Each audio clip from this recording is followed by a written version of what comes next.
It was a deep, dark night in the month of Ashar. Outside, the rain fell in torrents, accompanied by occasional bolts of lightning that seemed to tear the sky apart. Amidst this calamity, a group of 5 or 6 men had gathered at the village cremation ground to perform the last rites for a dead body. The corpse's hands and feet were tightly bound, and its mouth was stuffed with a loincloth. His name was Bhairav Sadhu.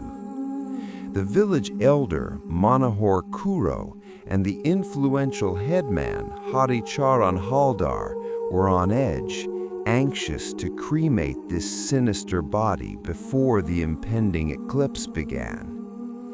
As the body was lifted onto the funeral pyre, a sudden gust of wind yanked the shroud off its face. To their horror, the corpse's mouth was wide open, and from it lolled a long, pitch-black tongue. At that very moment, the intensity of the rain increased, dousing the fire of the pyre. Overcome by terror, the villagers abandoned the cremation, left the body behind at the smashan, and fled by boat. From the middle of the river, they looked back with terrified eyes and saw 2 yellow glowing orbs like balls of fire staring at them from the darkness of the cremation ground. A few months prior, Bhairav Sadhu had arrived in the village from Kashi, disguised as a devout Vaishnav. The villagers, charmed by his scriptural knowledge and gentle demeanor, had given him shelter under a banyan tree.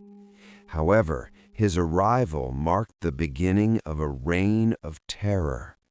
One by one, small children began to go missing. Some thought it was the work of a leopard, while others suspected kidnapping. But one day, an old man named Raghunath Mandal discovered the truth behind the ruins of an ancient temple deep in the forest. He saw that the saintly Bhairav was actually a terrifying Kapalik, a practitioner of dark tantra. He was performing tantric rituals with blood-stained hands in front of a child's corpse. As the news spread, the enraged villagers beat Bhairav to death. But before he died, Bhairav let out a hideous laugh and vowed that he would return.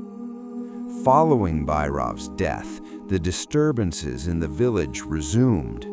One day, a young shepherd named Madhav saw a ghostly ghoul in the woods devouring his favorite goat alive.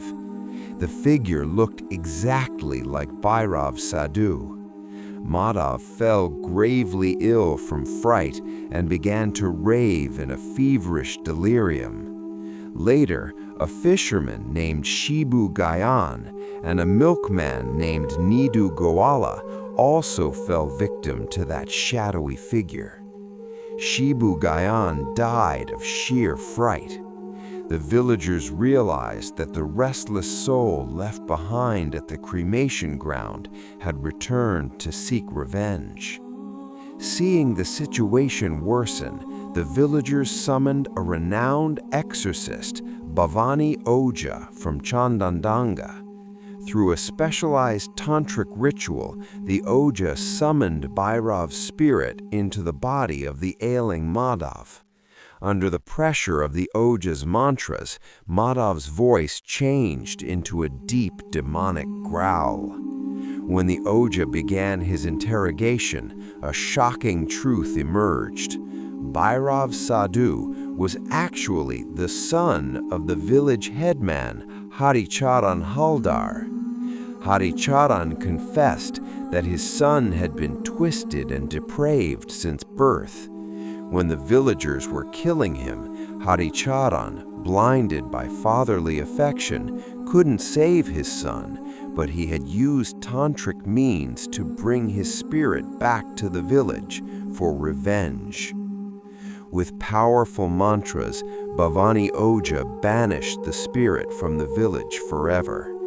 As it vanished, the spirit snapped a massive branch off a neem tree in the field. Before leaving, the Oja warned the headman that nature would judge him for defying its laws.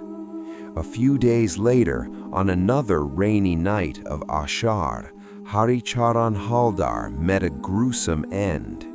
His face was found distorted exactly like Bhairav Sadhu's corpse, with his tongue turned black and protruding from his mouth. Although the village was freed from the curse, the story of that rainy night still chills the blood of the villagers to this day.